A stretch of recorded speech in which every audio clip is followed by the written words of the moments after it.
फक्त मी मराठी मुस्लिम मुलाशी लग्न न केल्यामुळे माझा नवरा दिल्लीतला मुस्लिम आहे, त्यामुळे इन जनरलही मी पंजाबी मुलाशी लग्न केलं असतं तरी बहुतेक सेम प्रॉब्लेम आले असते. म्हणजे आप म्हणण्याची सवय नसल्यामुळे जे प्रॉब्लेम आहे, आपण मराठी इतकं तू तडाक करतो की हे प्रॉब्लेम्स जास्त आहे. Cultural difference I think played bigger role या पद्धतीने. आणि बाकी आता जेव्हा तू सर्व नाटक म्हणजे हे विशेषतः आणि तू बाकीही करतेस, तर त्यावेळेला तुला एकूण स्त्रियांच्या मानसिक आरोग्याविषयी किंवा तो अवेअरनेस असणं, म्हणजे आपण जे म्हणतो ना की मानसिक आरोग्याविषयी अजून अवेअरनेसच खूप नाही, त्याच्यामुळे बोलणं की मला डिप्रेशन आलंय हे सांगत सुद्धा नाही आपण ना. हो. सो मी अगदी म्हणजे वैयक्तिक आपण जेव्हा बोलतोय, मी थेरपीला जेव्हा जायला लागले, माझ्या आईला डिमेन्शिया होता, तर दॅट वॉज द टाइम की मी ज्या डॉक्टरकडे घेऊन गेले होते ते म्हणाले की तुलाही थेरपीची गरज आहे, बिकॉज केअर गिव्हिंग करताना केअर गिव्हरला लागणारी एक थेरपी असते, त्या थेरपीचा मला खरंच फायदा झाला. आणि मला असं लक्षात आलं की हे याच संदर्भात न राहता हा ॲक्सेस असला पाहिजे. मी तेवढ्या ह्याच्यात ओपन होते की मला त्याच्याबद्दल सांगायची लाजही वाटली नाही की हां मी थेरपी घेत होते, म्हणजे आता माझी आई आजारी याच्यात मी काहीच करू शकत नाही. असं एक मागे तेव्हा स्वतःलाही गेलो होतं. पण त्याच्यानंतरही प्रेशर्स, कंटिन्युअस मेंटल प्रेशर्समध्ये आपण काम करतोय, त्यामुळे थेरपीची गरज पडते, ती घेतलीच पाहिजे. थेरपी जे काही विविध मार्ग आहेत, म्हणजे डॉक्टरकडे जाणे, ते डॉक्टर सांगतील काय करायचं तसं माझं आहे. मी अमित सरांशी बोललो होते की प्राथमोपचार म्हणून पण आपल्याला काही करता येईल का, कारण हेच नाटक नाही, नाटकाचा ग्रुप चालवणं हे एक म्हणजे इथे बरेच लोक आहेत ते सांगू शकतात, तो एक वेगळाच अनुभव आहे. कारण प्रत्येक जणाला वाटतं डिरेक्टरला सगळं माहिती आहे आणि मग ते काय वाटतं ते प्रॉब्लेम घेऊन येतात त्यांचे मानसिक, आणि we are not equipped to solve that. त्यामुळे मला असं वाटत होतं की ह्याच्याबद्दल बोललं गेलंच पाहिजे. आत्ता आम्ही जेव्हा विषय निवडला, म्हणजे तुम्ही जे म्हणतात ना मानसिक आरोग्य, माझे अनेक मित्र जे सेक्युलर आहेत म्हणून शिव्या खात आहेत, फेमिनिस्ट आहेत म्हणून शिव्या खात आहेत, काहीतरी आहेत म्हणून शिव्या खात आहेत बेसिकली, किंवा काही म्हणजे बेसिकली आत्ता जे आसपास चाललंय त्याच्यामुळे जे काही प्रचंड उलाढाल झाली आहे त्यांच्या आयुष्यामध्ये आणि घालमेल सुरू आहे, ते अनेकदा डिप्रेशनच्या मार्गावर चालले आहेत. म्हणजे क्लिनिकल डिप्रेशन नसेलही पण जाऊच त्याचे सगळं असा एक फील यायला लागलाय आयदर, किंवा नको बाहेरच नको पडायला, किंवा विविध हे आहेत त्याचे. खूप राग येणं, मग खूप राग येऊन काहीच न करता येणं, कारण खूप राग आला तरी आपण हिंसक नाही आहोत, ते रॅशनल आहेत मुळात, त्यामुळे हिंसा नाही करायची, मग ते खूपच गोची झाली आहे. म्हणजे खूप चिडचिड होते आणि काहीच करता येत नाही असं. पण आसपास सगळेच तलवारी घेऊन आहेत, तर अजून टेन्शन येतं ना की मग आपण काय. पण ह्याच्यामध्ये ना हे नाटक माझ्यासाठीही प्रचंड हेल्पफुल ठरलं. म्हणजे हा माझ्यासाठी थेरपीचा पार्ट 2 आहे. फक्त रडून मी मोकळी होते अशासाठी नाही, दरवेळी म्हणजे मी रोज कुठल्या गेले 5 दिवस आमचे प्रयोग चाललेत विविध ठिकाणी, रोज कोणीतरी एक बाई येऊन अशी घट्ट मिठी मारते की वाटतं की ठीक आहे यार, मला काही ना खूप मोठ्या प्रमाणात बदल करता येईल असं वाटत नाही, म्हणजे माहित नाही. म्हणजे कोणीतरी टेरिसच बदलतंय, कोणीतरी इकडं मारामाऱ्याच करतंय. राम जन्मभूमी चुकलं सगळ्यांनी प्लीज डिलीट करा, हा शब्दच यायला नको. कुठलाही सण असला तरी कुठल्या तरी वेगळ्याच धार्मिक स्थळावर जाऊन नाचण्याचा कार्यक्रम जो चाललेला आहे, हा व्हिडिओ बघून दरवेळी त्रास होतो. दरवेळी अरे यार असं होतं. पण मग ती मी काय करू शकते, मी एक नाटक करू शकते, तिथे मला 4 बायका किंवा 4 पुरुष भेटतात. कालच्या प्रयोगात ऍक्च्युली आम्हाला काही असे पुरुष भेटले ज्यांना खूप इंटरेस्टिंग, मुस्लिम पुरुष ज्यांचं असं म्हणणं होतं की त्यांना इतका कॉन्फिडन्स आला ना की कोणीतरी बोलतंय. त्यातला एक म्हणाला माझ्या बायकोची गोष्ट आहे, आणि म्हणजे मला असं वाटत होतं की हा यार, नीटची परीक्षा न दिलेल्या 4 मुली भेटल्यात मला, नीट या शब्दासकट म्हणालेल्या, आणि त्या येऊन घट्ट मिठी मारतात. आणि असं वाटतं की चला आज त्यांना थोडंसं बरं वाटलंय, मला थोडंसं बरं वाटलंय, आता उद्याच उद्या. मला एवढीच थेरपी कळली की आजचा आज सॉल्व्ह करूया, उद्याचं बघू आता. यालाच जोडू खरं सगळ्यांना एक प्रश्न विचारायचा आहे, तुला अजून काही सांगायचं असलं तर. म्हणजे आपण हे जे म्हणतोय की आत्ताचं सगळं वातावरण असं आहे ज्याच्यामध्ये सगळ्यांना नैराश्य येत आहे, विशेषतः परिवर्तनवादी लोकांना, की आपण एवढीशी माणसं आपण काय करणार, काहीच होणार नाही आणि बाकीची तर खूप मोठ्या प्रमाणावरती आहेत वगैरे. तर त्यासाठी आपण सगळे मिळून काय करू शकतो की हे कमी होणं, एकदा आपलंच नैराश्य कमी होणं, आपलं बळ वाढणं आणि आपल्याला वाटतं की अरे हे करूया हे करूया असं काही पॉझिटिव्ह सुचलं तर, किंवा जनरली एक मन हलकं होण्यासाठी काय करू शकतो? तुम्ही उदाहरण दिलंच नाटकाचं ना, नाटकाच्या प्रोसेस मधनं पण ते एक दुसरं तिनेच नाटकातनं सुचवलं ते म्हणजे संवादी राहणं, त्याच्यातनं पण तिने ते सुचवलेलंच आहे. मला एक फार महत्त्वाचं वाटतं की भानावर आपण येणं फार गरजेचं आहे.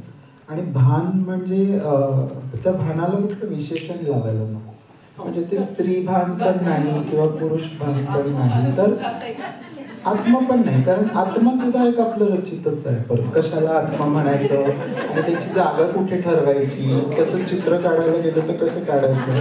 भान केवळ भान, तर भानावर आपण येणं फार गरजेचं आहे. आणि भानावर येणं म्हणजे त्याचं ब्ल्यूप्रिंट काय असेल तर एका डिस्टन्सने पाहणं सगळ्या गोष्टींकडे, अगदी स्वतःच्या दुःखाकडे सुद्धा.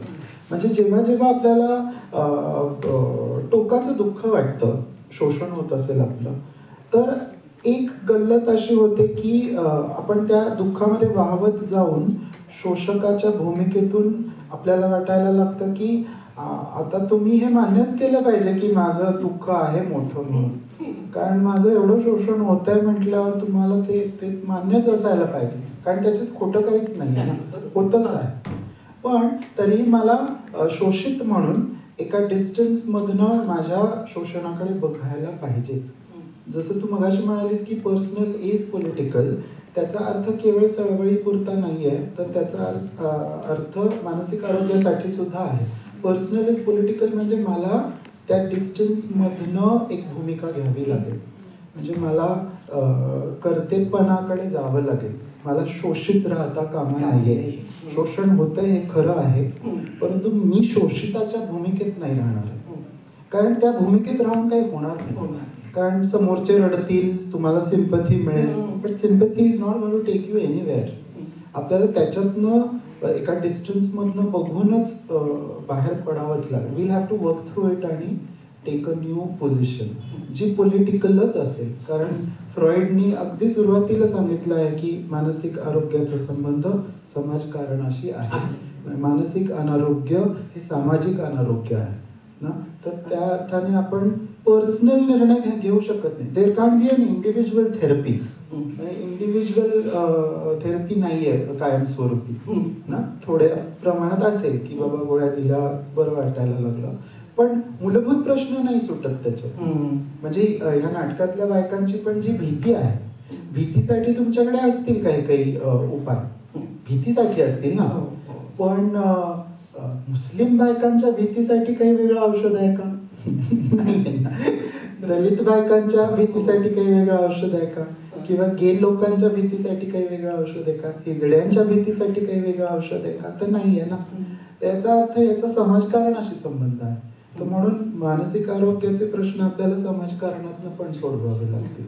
तर ह्या सगळ्याचं विचार मंथन आपण चालू ठेवलं पाहिजे. ह्याच्यावर भरपूर लिखाण केलं पाहिजे, संवाद केले पाहिजेत, नाटकं केली पाहिजेत, प्रयोग केले पाहिजेत, चर्चा केलं पाहिजेत ना. भानावर आलं पाहिजे आणि त्यातून चळवळ जास्ती झाली. तुला काय म्हणशील याच्यात? मला 2-3 गोष्टी सांगायच्या आहेत. मला एक आठवण आहे की संजय संगोई ज्यावेळेला गेले त्यावेळेला साधनेमध्ये माझ्या बाबांनी आग्रलेख लिहिला होता त्यांच्यावरती, आणि त्यात एक वाक्य होतं की चांगल्या कार्यकर्त्यासारखं त्यांनी स्वतःचं आयुष्य जाळलं किंवा स्वतःला त्रास करून घेतला. आणि त्यावरती मी एक पत्र लिहिलं, ते त्यांनी छापलं, त्यांना ते पटलं म्हणून साधनेमध्ये. ते असं होतं की हे कसं चांगल्या कार्यकर्त्याचं लक्षण असू शकेल, स्वतःला जाळून घेणं. म्हणजे ते आपण तपासून, बहुतांश सगळ्या कार्यकर्त्यांच्या मनामध्ये खोलवर रुजलेली भावना आहे की स्वतःला त्रास करून घेणं, स्वतःला जाळून घेणं हे चांगल्या कार्यकर्त्याचं लक्षण आहे. आणि ते तुम्ही केलं तरच तुम्ही चांगलं सामाजिक काम करू शकता. आणि याच्यामध्ये मला एक फंडामेंटल प्रॉब्लेम जाणवतो की तुम्ही स्वतःला जाणून घेतलं तर तुम्ही जाणून घेतलं तर तुम्ही बदल कसा करणार. ऍक्च्युली तुम्हाला बदल करायचा असेल तर स्वतःला तुम्हाला चांगलं टिकवायला पाहिजे, चांगलं घडवायला पाहिजे. तर हे या फंडामेंटल प्रॉब्लेम मधनं देखील आत्ताच्या गोष्टी खूप निर्माण होतात की मला हे बदलायचं असेल तर मला स्वतःला जाळून घ्यायला पाहिजे, मला काहीतरी स्वतःला त्रास करून घ्यायला पाहिजे. आणि मी त्रास नाही करून घेतला स्वतःला तर मग मी पुरेसा संवेदनशील नाही आणि मी बदल नाही करू शकणार. तर हा फंडामेंटल क्वेश्चन जरा थोडा आपण चेक करून बघायला पाहिजे. दुसरा मुद्दा मला असं वाटतं की या सगळ्या वातावरणामध्ये, आणि हे आपल्याला खूप दिसायला लागलंय सध्या, की ऍक्च्युली आपला ज्याला विरोध आहे त्याच्यासारखेच आपण बनायला लागलोय.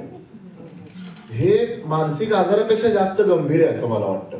डिप्रेशन आलं तर एक वेळ मी समजू शकतो, त्याचा उपचार करता येऊ शकेल, पण हा तर त्या समोरच्या विचाराचा विजय आहे. सरळ तुम्ही त्यांच्यासारखीच तुमची अभिव्यक्ती व्हायला लागली, तुम्ही त्यांच्यासारखे शब्द वापरायला लागला, तुम्ही त्यांच्यासारखेच पोलराइज्ड पद्धतीने विचार करायला लागला. तर मला वाटतं हे आपल्या मानसिक आरोग्यासाठी आणि व्यापक सामाजिक मानसिक आरोग्यासाठी आणि ज्या कॉजसाठी आपण उभे आहे त्या सगळ्यांचाच पराभव करणार आहे. म्हणजे ते या दोन तरी गोष्टी मला वाटतं समजून घ्यायला पाहिजे. तिसरं मला असं वाटतं की सामाजिक चळवळींनी मानसिक आरोग्य या विषयाकडे टोकाचा दुर्लक्ष केलेलं आहे. टोकाचं दुर्लक्ष केले म्हणजे दोन्ही पातळ्यांवर. कारण की त्या लोक जे काम करतात त्यांना खूप पातळ्यांवरती मानसिक आव्हानांना सामोरं जायला लागतं. हे आपल्या सगळ्यांनी जवळून बघितलंय, पण आपण ते कधी मान्यच केलं नाही. त्याच्यासाठी यंत्रणा नाही उभ्या केल्या आपल्या संघटना अंतर्गत, चळवळी अंतर्गत, की हे किती ताणदायक आहे. तुम्हाला स्वतःशी लढायचंय, समाजाशी लढायचंय, त्याच्या यंत्रणा चळवळींनी उभ्या करायला पाहिजे. आणि त्याच्यात आपण खरं तर खूप आता गेल्या काही वर्षांमध्ये आपण याचा विचार करायला लागलोय की कार्यकर्ता हे हायली वल्नरेबल प्रोफेशन आहे आणि त्याला सपोर्ट देणारी यंत्रणा, त्याचे गुंते सोडवणारी यंत्रणा उपस्थित असायला पाहिजे. ती नसली तर मग अडचणी होतात. हा एक मला मुद्दा मांडायचा आहे. आणि शेवटी जो बदल घडवून आणायचा असतो आपल्याला, समाजातला असतो, तो पण शेवटी मनाच्याच पातळीवरचा असतो ना.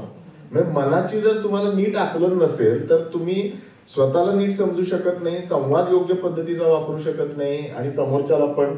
तर या अर्थाने आजची जी परिस्थिती आहे तिच्याकडे मी स्वतःसाठी तर एक अपॉर्च्युनिटी म्हणून बघायला शिकलेलो आहे की म्हणजे याला आपल्याला आता काय खोल श्वास घ्या आणि खोल श्वास सोडायचा दुसरा पर्याय नाहीये.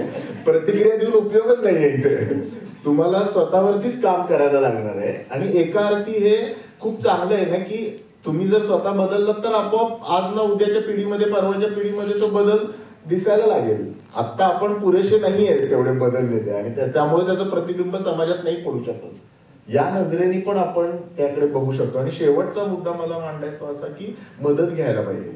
आपल्याकडे सामाजिक कार्यकर्त्यांना त्यांचे स्वतःविषयीचे समज, समाजाविषयीचे समज हे फंडामेंटलिस्ट लोकांपेक्षा फार वेगळे नसतात. हे माझ्या 2-3 पिढ्या तरी सामाजिक चळवळीमध्ये गेल्या आहेत, त्यामुळे मी खूप लोक बघितलेले आहेत जवळून. त्यामुळे मी जे बोलतोय ते गांभीर्याने बोलतोय. एवढं तरी तुम्ही म्हणजे अजिबात लाईट हे नाही करत आहे.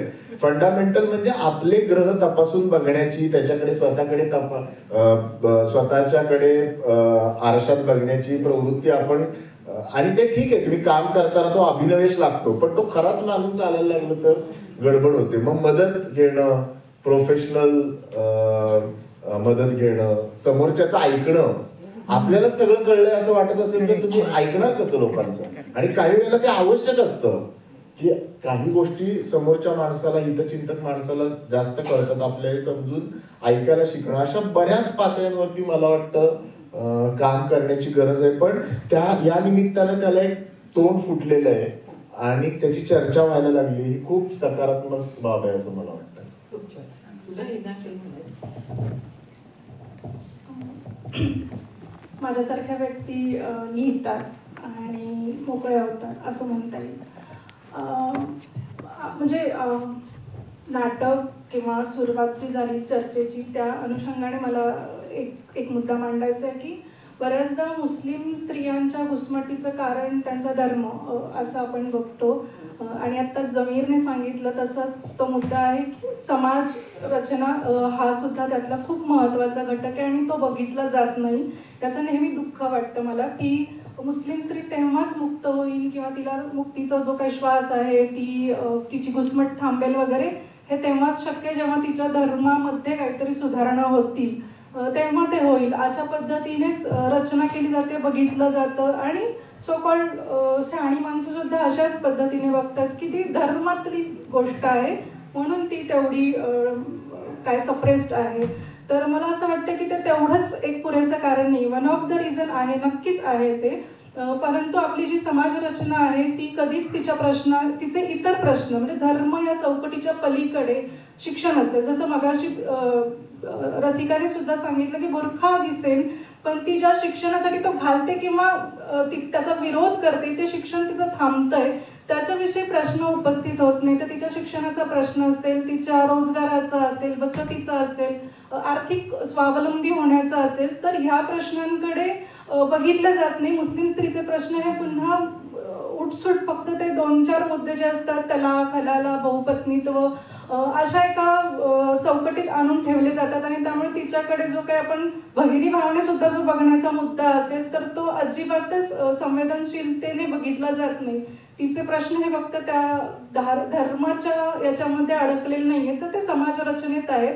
आणि म्हणून तिची घुसमट जी बाह्य पण आहे आणि अंतर्गत सुद्धा आहे. अंतर्गत याला कदाचित खूप म्हणजे तो काय म्हणताय त्याला खूप वेळ लागेल, पण किमान पक्षी आपण बहिर्गत याच्यामध्ये तरी हस्तक्षेप करू शकतोय का, त्याविषयी अवेअरनेस करू शकतोय का, आणि तिच्या जागा मोकळ्या करू शकतोय का, तिला एंट्री देऊ शकतोय का, एवढं जरी आपल्याला बघता आलं तर मला असं वाटतंय की तिची घुसमट किमान त्याला एक व्यासपीठ मिळेल, ती मोकळी होण्याच्या तिच्या जागा मिळतील असं मला वाटतंय.